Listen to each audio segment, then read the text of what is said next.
This is the most expensive mystery. We are now stranded on a raft in the middle of the ocean. I recreated every. I have a confession to make. I click. You click. We all click. We were drowned in by the neon glow, the promises of miracles, and that frozen, manic smile that has become the most recognized face on the planet. But have you ever stopped to ask yourself, why does he look exactly the same in every single frame? Why does every second feel like a desperate tug of war for your attention?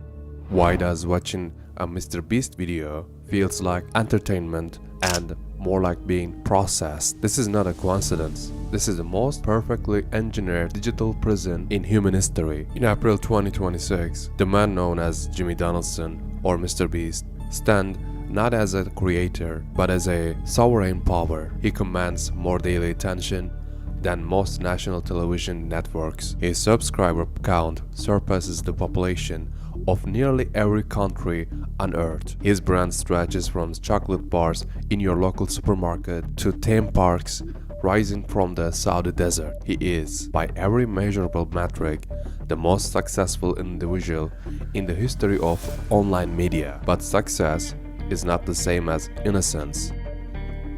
Today, we go behind the curtain of the billion-dollar empire, from the secret architecture of sovereign wealth funds to the systematic destruction of the human attention span. We are performing an autopsy of the man who killed YouTube and the machine that is now building something far more dangerous in its place.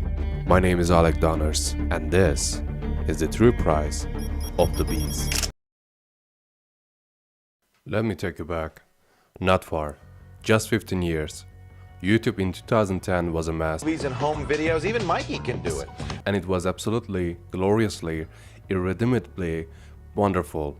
There were teenagers filming themselves in bedrooms, philosophers arguing passionately into $2 microphones, comedians with no budget and no plan, somehow producing work that felt more alive than anything on primetime television. It wasn't polished, it wasn't optimized, it wasn't performing for an algorithm that didn't yet know what it wanted. It was human, messy, contradictory, beautifully imperfect. Human. Then something shifted. The algorithm, that invisible, omnipresent hand that decides what you watch, what you skip, and what keeps you scrolling at 2 in the morning when every rational part of your brain is begging you to sleep, began to evolve. And as it evolved, it started rewarding very specific behaviors. Hook the viewer within the first 5 seconds, or they are gone forever. Cut the camera angle every 3 seconds, because the modern viewer's attention span has been so thoroughly conditioned that anything slower feels like standing still. Eliminate silence completely. Dead air is dead on this platform. Make the thumbnail as a scream, make the title a threat. Give every second the frantic, breathless energy of someone who is genuinely terrified of being ignored. Jimmy Donaldson did not invent this formula, but he perfected in a way that no one else has managed. He studied the algorithm the way a chess grandmaster studies an opponent obsessively, systematically for years on end, until he understood it more intimately than the engineers who wrote it. And then, and this is the part that should trouble you, he published everything he learned.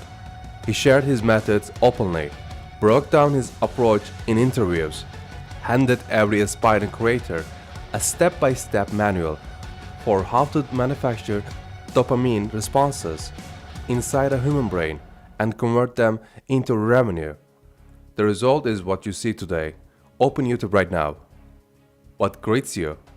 An endless procession of thumbnails with identical composition, the same bulging eyes, the same screaming mouth, the same capital letters promising something that will almost certainly not be delivered.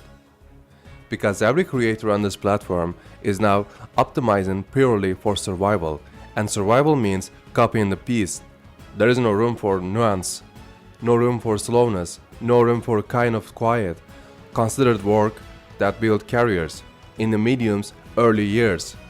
YouTube was once a library, strange and chaotic and impossibly vast, but a library, a place where human beings deposited their ideas, their passions, their peculiarities for anyone curious enough to look.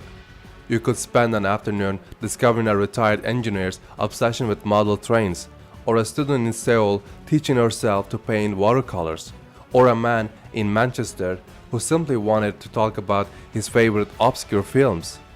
To an audience of 47 people who genuinely cared. That was the promise of the platform. That was what made it extraordinary.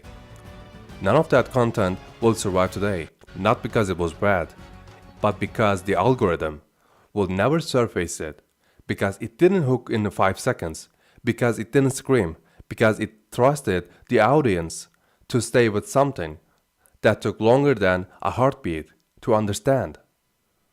It is now factory floor, and the man standing at the head of the production line has made himself almost incomprehensibly rich while the library burns quietly behind him. That will make a mid-sized Hollywood studio deeply uncomfortable. Individual videos costing $5 million, a chocolate empire, a fast food chain, a gaming division, and, as of 2026, an entire entertainment resort currently being constructed outside Riyadh. The obvious answer is advertising revenue. And yes, the advertising revenue is staggering, but it does not, on its own, begin to explain with the scale. To understand where the real money originates, you have to follow it carefully. And when you follow the money behind MrBeast, you arrive at some deeply interesting destinations. Begin with Spotter, the creator funding platform that reportedly advanced Jimmy tens of millions of dollars against the rights to his future content catalog.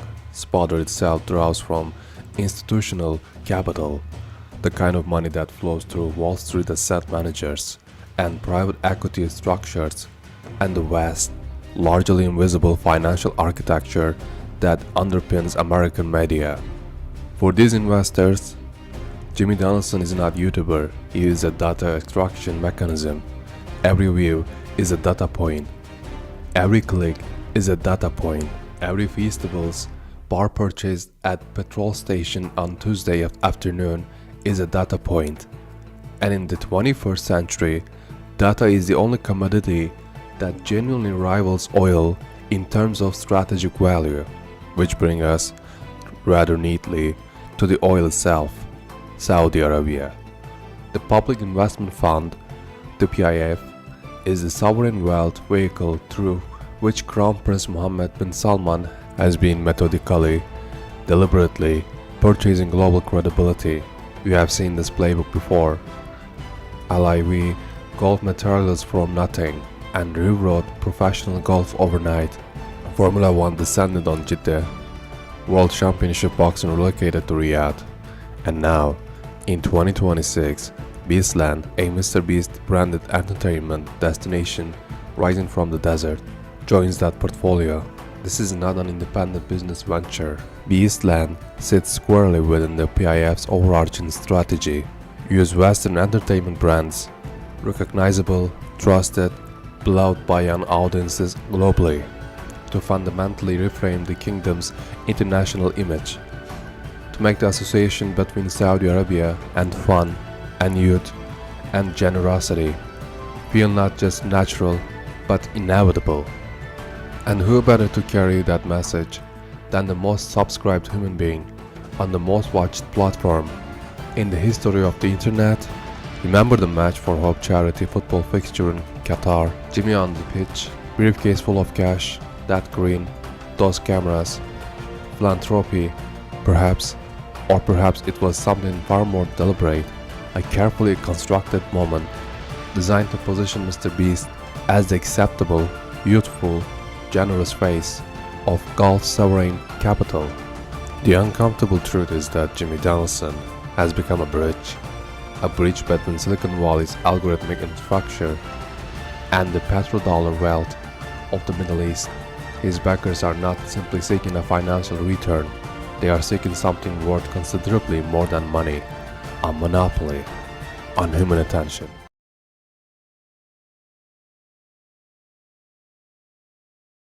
In ancient Rome, the emperors understood something that is rarely discussed honestly in history lessons. If we keep the public entertained, viscerally, spectacularly, relentlessly entertained, they are far less likely to ask inconvenient questions about who is actually running things. The Colosseum was not merely an amphitheater, it was a political instrument, a machine for manufacturing constant true spectacle. Hold that thought. Late 2024, Amazon Prime Video announced a deal with MrBeast valued at a reported $100 million. The show, Beast Games, the prize, $5 million, the largest cash prize in the history of televised competition. The marketing, Jimmy, once again, being generous, changing lives, giving back. The smiling giant, writing checks that smaller people could only dream of. Then came the documents. In April 2026, material submitted in ongoing legal proceedings began to describe conditions on the Beast Games set that are, to put this as charitably as I possibly can, alarming.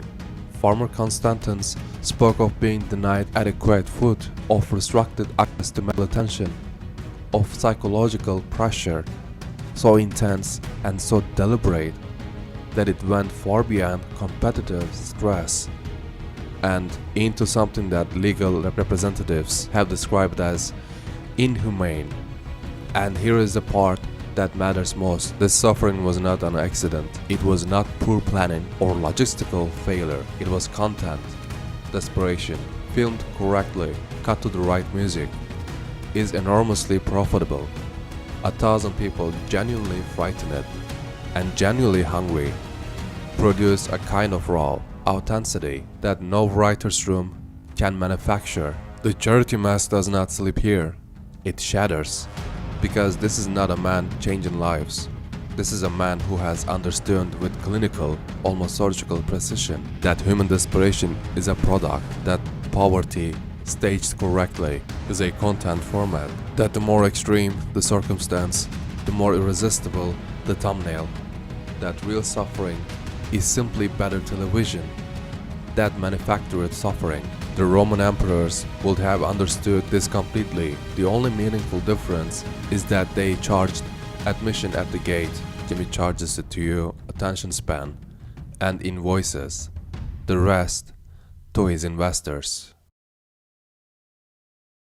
Jimmy Donaldson will, one day, step away from all of this, perhaps quietly, perhaps spectacularly, perhaps with a farewell video that breaks every record he himself set.